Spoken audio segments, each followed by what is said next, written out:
Okay, it's time for some optimism.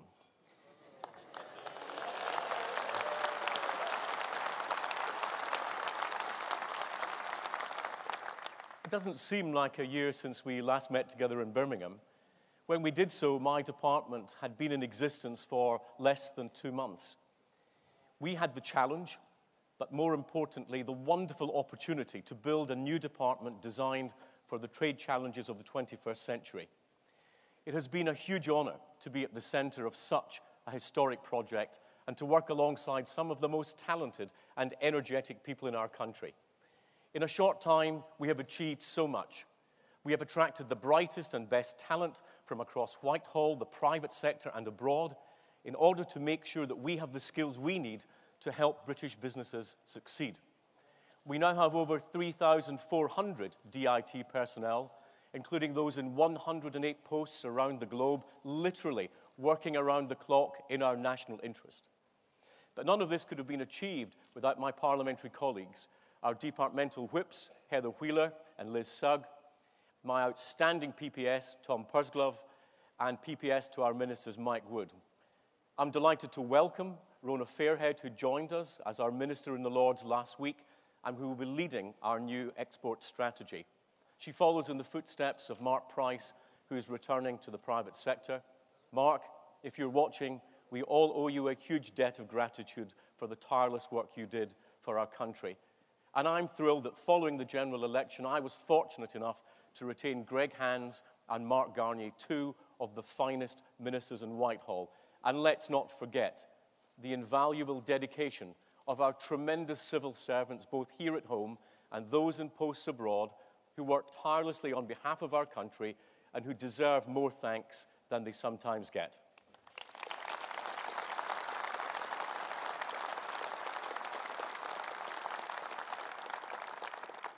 We are blessed in having a unity of purpose that I have never experienced in any other department in Whitehall. Our vision is of a UK that trades its way to prosperity, stability, and security.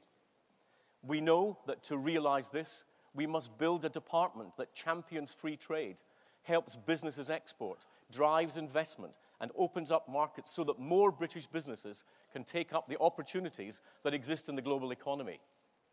And we need to prepare for life after Brexit, to make the technical changes and global arrangements that will enable us to take full advantage of having an independent trade policy for the first time in over 40 years.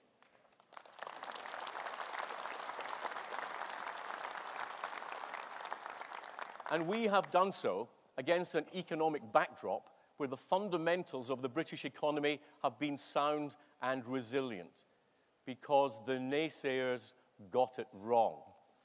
And doesn't it annoy you when people preface any piece of good economic news with the phrase, despite Brexit? Well, doesn't it?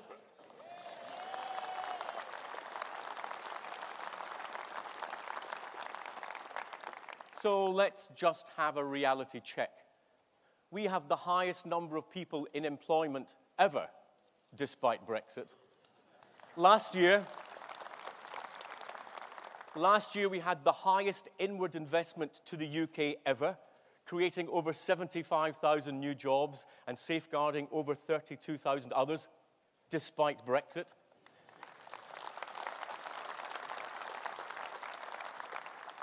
We have new cars being built in Sunderland and Cowley, amongst the highest economic growth rates in the developed world, an 11% rise in exports, and the best British order books for manufacturing in 22 years. No, not despite Brexit, but because of the sound economic management of a Conservative government under the leadership of our Prime Minister Theresa May and Chancellor Philip Hammond.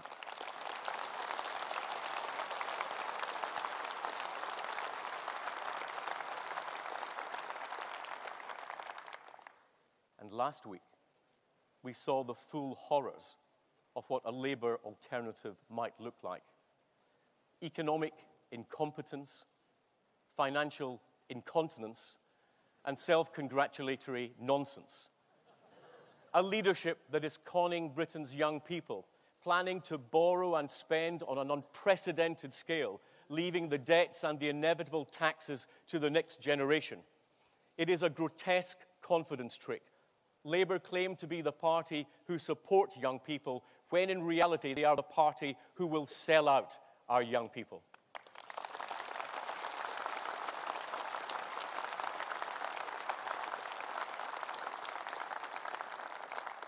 We, on the other hand, are getting on with the business of governing. We will leave the European Union, and with it the single market and the customs union, at the end of March 2019. We are now making the preparations for that to happen. First, at the World Trade Organization in Geneva, we have to table new trading schedules, which are the legal basis for our international trading obligations. We have increased our staff numbers and worked hard with our international partners to ensure that this process is as technical and straightforward as possible. Second, we have to translate into UK law the trade agreements that the EU has with other countries and to which we are a party. There are around 40 such EU free trade agreements, and we've been working to ensure that we continue our trading advantages with important markets such as Switzerland and South Korea, avoiding any disruption at the point we leave the EU. And beyond that, we will need to look to new agreements to ensure that we can take full advantage of the opportunities that will arise in the future. Now, of course, as we look globally, we must continue to recognize the hugely important market for the UK that the EU provides. That is why the Prime Minister and David Davis have consistently said that we want to see a full and comprehensive agreement with the EU, retaining an open and free trading area across the European continent. That is in the interests of both the UK and our European partners, who we want to see prosperous and strong, playing a full part in our mutual economic well-being and security. But the EU itself estimates that over 90% of global growth in the next 10 to 15 years will occur outside Europe, so we must be ready to meet that challenge. These are the markets where Britain must trade, invest, and partner, ensuring that we deliver and bring back to Britain the fruits of growth in some of the world's most dynamic places. From the vibrant energy of the Asian economies to the awakening giant of Latin America to the potential of the African continent, new opportunities are arising, new ventures beckoning, and new possibilities blossoming. We have already begun discussions with the United States, Australia, and New Zealand about future relationships. We have established a trade policy group to lead our trade negotiations of the future and recruited the terrific Crawford Falconer from New Zealand to head up a new trade profession, creating new skills and career opportunities in trade. We've established 12 working groups with 17 countries, from India to Brazil and from the Gulf to Australia. As ministers, we have travelled to over 100 global markets, promoting British exports of goods and services, encouraging inward investment to the United Kingdom and seeking overseas investment opportunities so that British companies can have a genuinely global footprint. Am I optimistic about the future? Absolutely.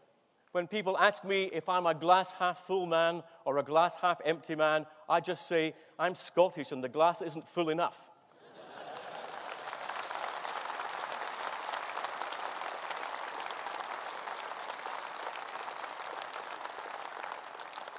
And we continue to innovate to help UK businesses, large and small.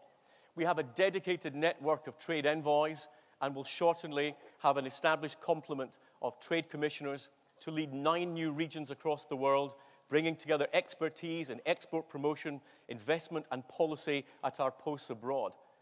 We're going to bring an end to micromanagement from Whitehall and give those with the intuition and understanding of international markets the freedom they need to do the job that this country needs them to do. And our job is to ensure that everything we do helps British business. We have created a cutting-edge digital trading site called great.gov.uk, showcasing Britain to the rest of the world and showing real-time export opportunities. And we are now providing political risk insurance so that even the most difficult markets can be accessed with confidence. And for SMEs, we will make export finance available through their own banks for the first time, making help available quickly and efficiently.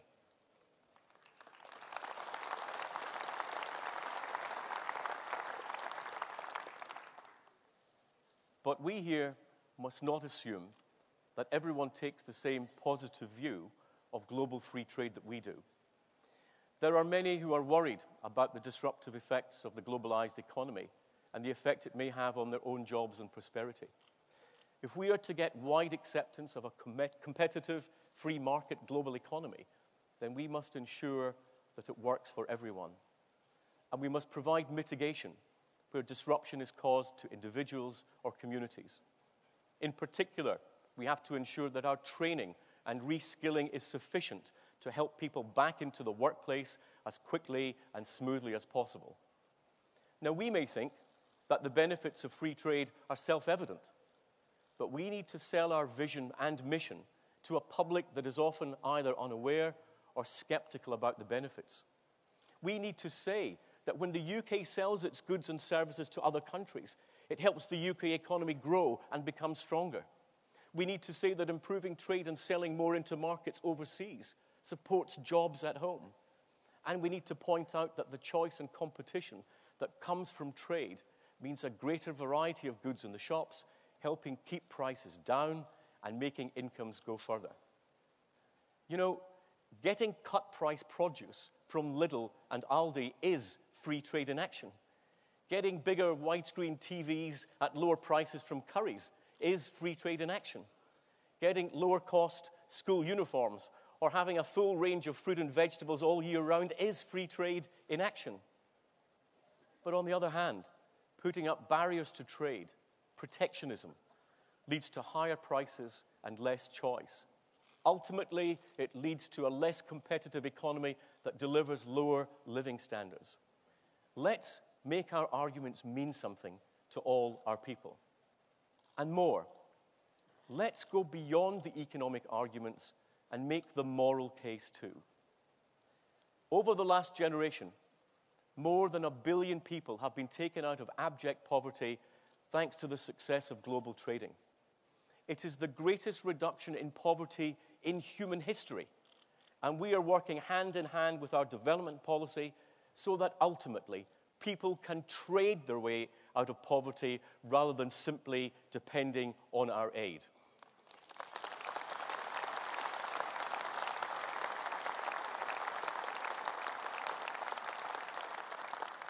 Now, you may think that no one is likely to disagree with that sentiment. Yet most of the developed countries around the world have been placing more and more obstacles in the way of free trade in recent years. According to the OECD, at the end of 2010, the G7 and G20 countries were operating around 300 non-tariff barriers to trade. By the end of 2015, this had increased to over 1,200. Those who have benefited most from free trade in the past cannot pull up the drawbridges behind them. It is completely unacceptable, which is why we, as we leave the European Union and take up our independent seat at the World Trade Organization, will be unequivocal champions for free trade for the benefit of all.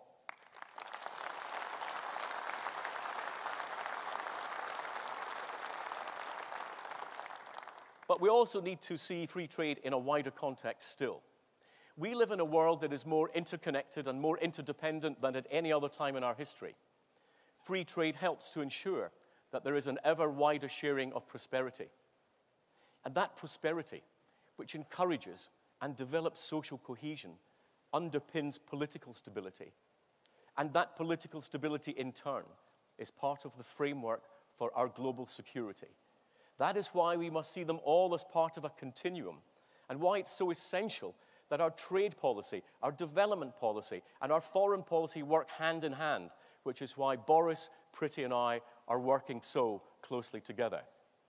So let's be upbeat. Let's be positive. Let's be optimistic.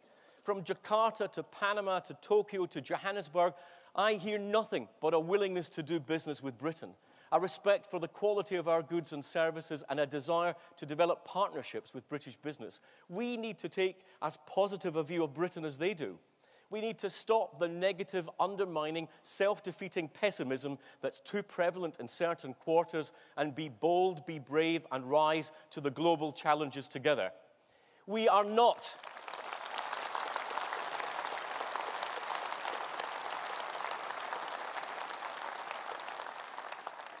We are not, any of us, passengers in our own destiny. We can make change happen if we want to. And it is this great party leading our great country that will make that change and lead us to a great future. Thank you.